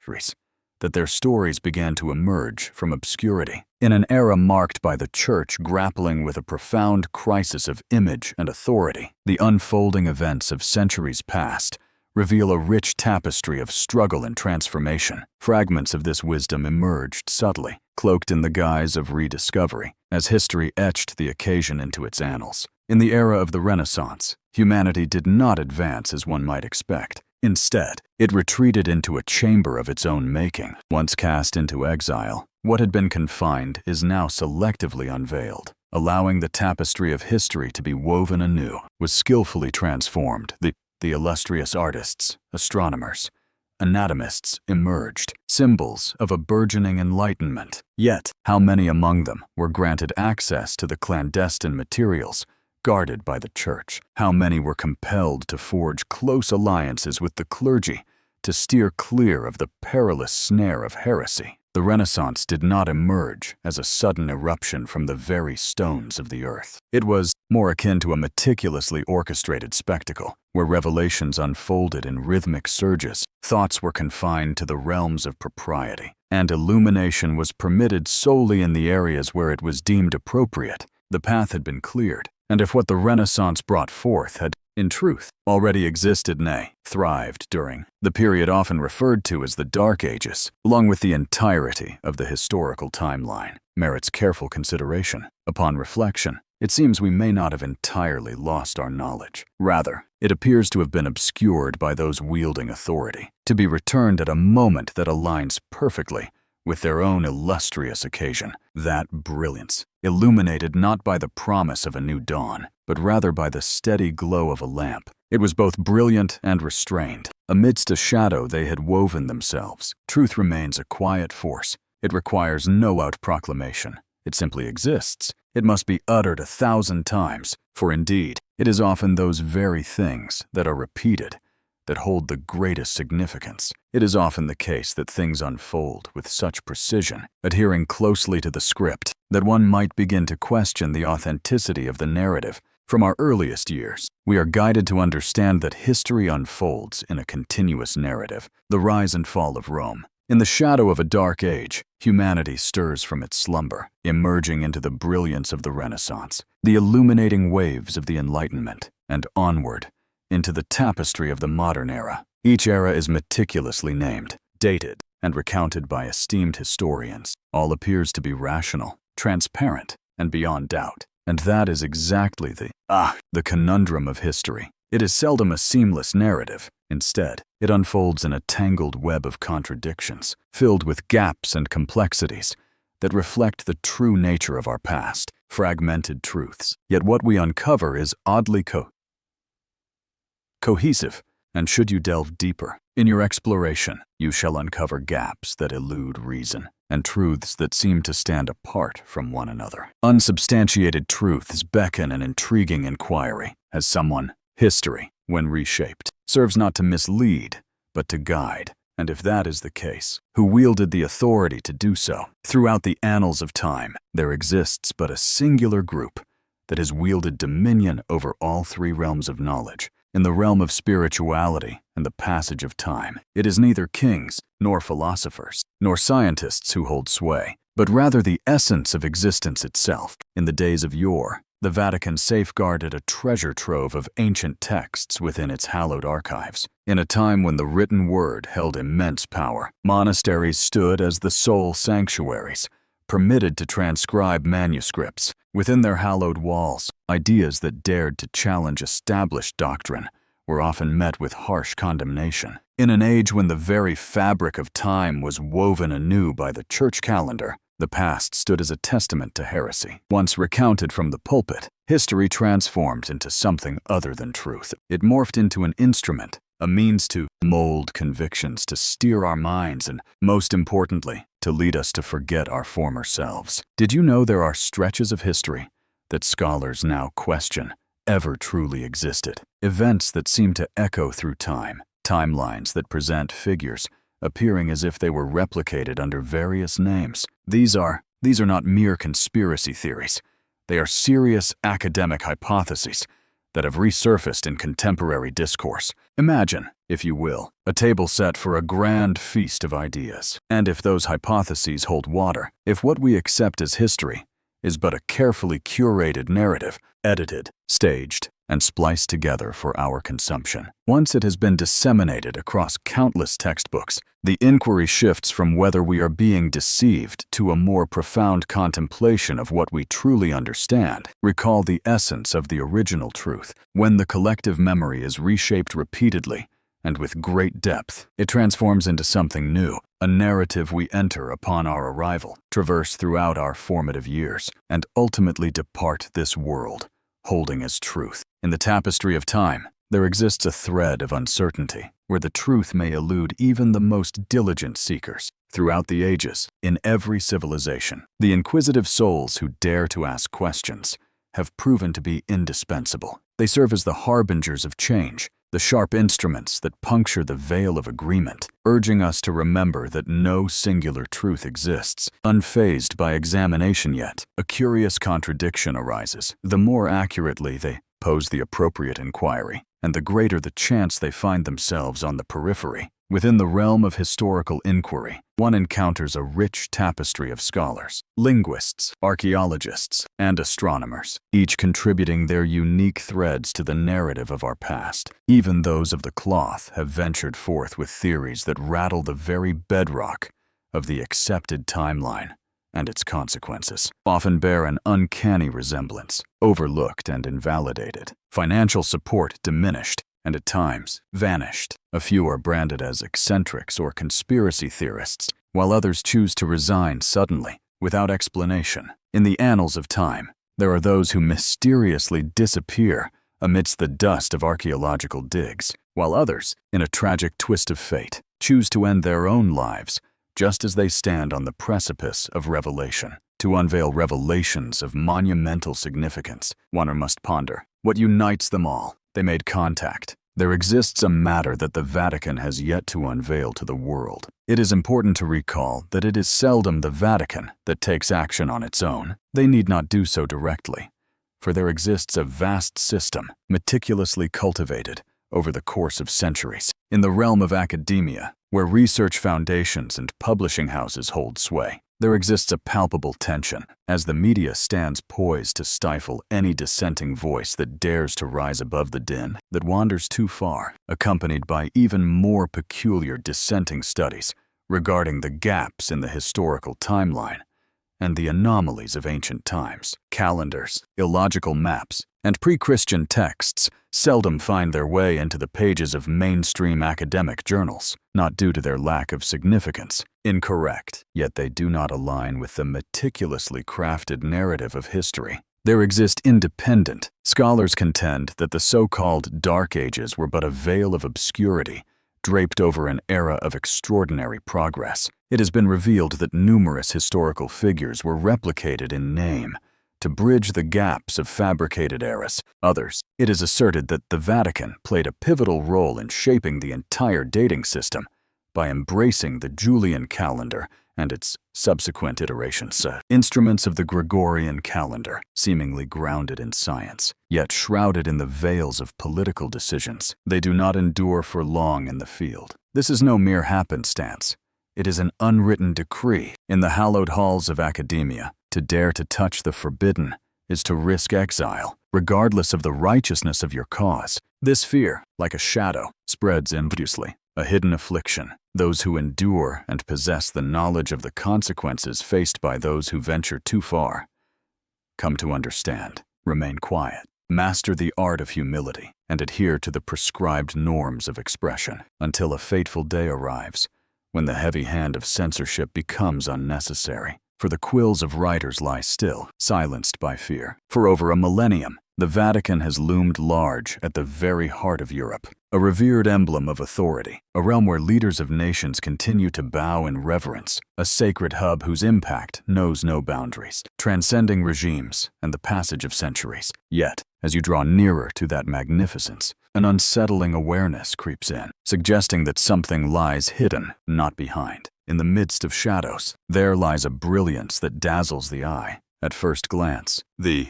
Vatican stands as a spiritual leader, a beacon of compassion, and a guardian of ancient moral values. Yet, at this moment, this esteemed institution holds dominion over the world's most extensive archive. Amidst a sea of countless documents, many remain shrouded in secrecy, their contents never unveiled to the public eye. Thousands of manuscripts and books, once cherished, have met their fate in flames, deemed unworthy of preservation. Unconventional changes shaped the course of history through the implementation of calendar reforms, shaped the narrative of the shadowy epoch, while wielding the sole-approved beacon of illumination, stands mute in the presence of evidence from archaeology, astronomy, and culture that challenges the established narrative. It shapes and safeguards its spiritual authority by managing the shared recollection of history. This prompts the inquiry revolves around the function of a spiritual guide, or the custodian of. In the annals of time, one might ponder the motivations of the Vatican. Perhaps they held convictions that guided their actions. Believing firmly in their cause, humanity was not prepared to embrace the complete truth, for it was evident that social order demanded stability, not chaos. Amidst the tumult, a tapestry of clashing tales emerged, where belief held greater weight than the cold embrace of truth. Yet, faith cannot endure without the liberty to make choices, and knowledge cannot be safeguarded by shrouding it in secrecy. For if the Vatican indeed embodies a beacon, a light that ought not to be confined beneath the chill of obscurity, stone vaults, if they indeed stand as steadfast sentinels of truth, ought to reveal their secrets rather than keep them hidden. And if the truths held by the Vatican possess the power to alter the course of human history, then silence can no longer prevail. A virtue, indeed, yet a sin as well. The spiritual influence of the Vatican is a truth acknowledged by all. Yet, one must not overlook this truth. When an institution cloaks its vast knowledge in secrecy, it transforms from a mere guide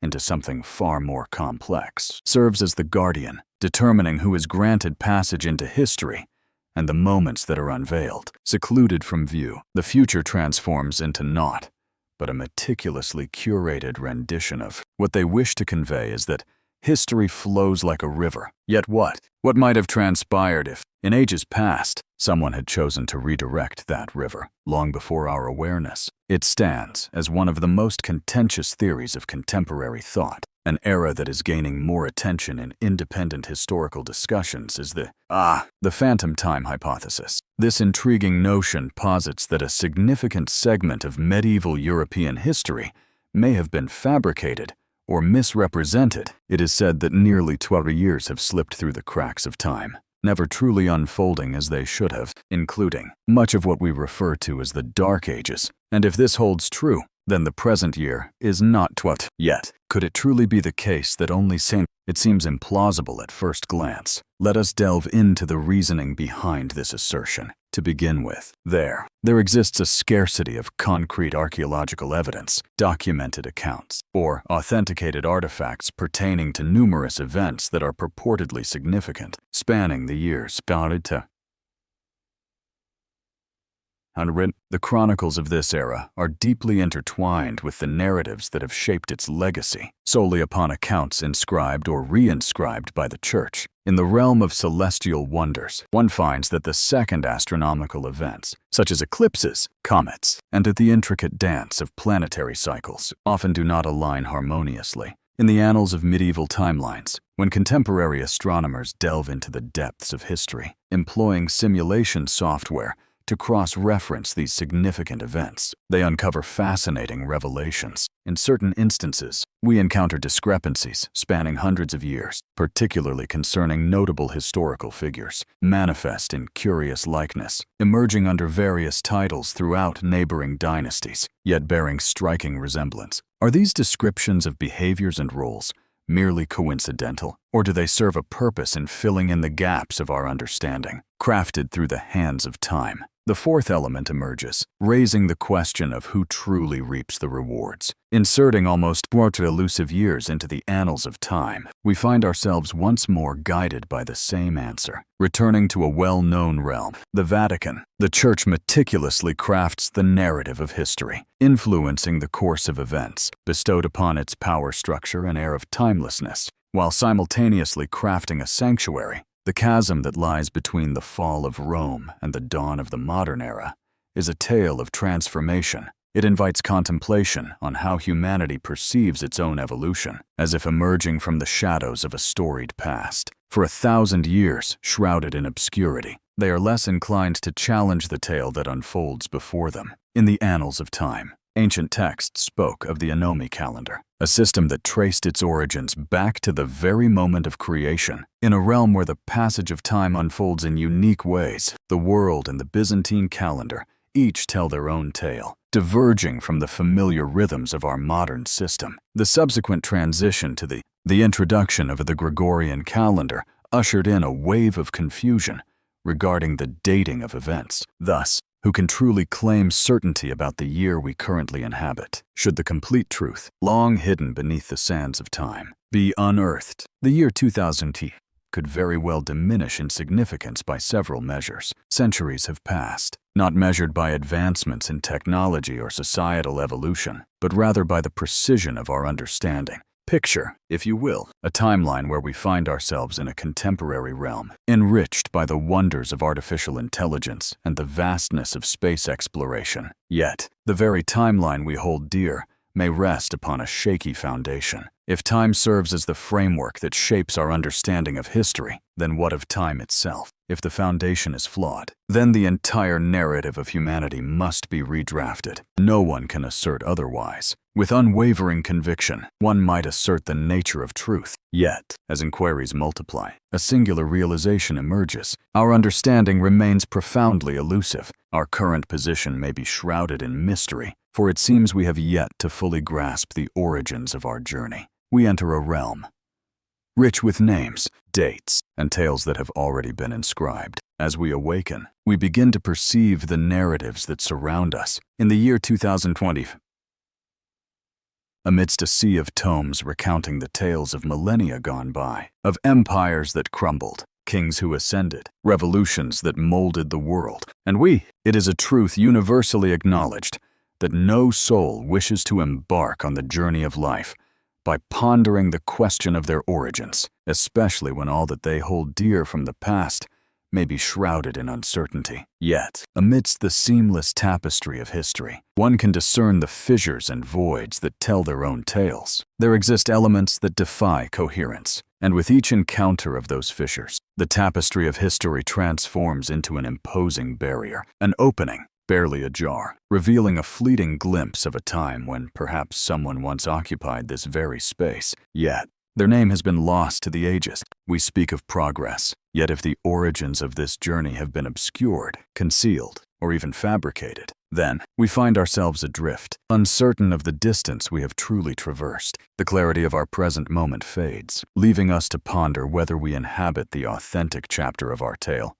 or if we are merely wandering through the echoes of time. In the act of revisiting a familiar script, one might be tempted to perceive it as fresh and novel. Yet, when we allow the true essence of our history to fade from memory, we risk losing the very foundation upon which our stories are built. Beyond mere recollection, we risk relinquishing our ability to mold what lies ahead. Thus, if there exists a peril greater than the act of forgetting, it is the act of forgetting itself. The tale of design history does not require your belief. It simply beckons you to inquire once more. And if this odyssey has stirred within you a sense of doubt regarding what once appeared unequivocal, then perhaps you have just embarked on a journey toward a truth that has remained shrouded in mystery for ages. It is my conviction that this tale deserves to be carried forth. I invite you to subscribe, not merely to keep pace, but to immerse yourself in the unfolding narrative. Let us nurture these lingering questions, for it is often a solitary, well-placed inquiry that possesses the power to rattle the very foundations of understanding, the bedrock of a meticulously sealed history.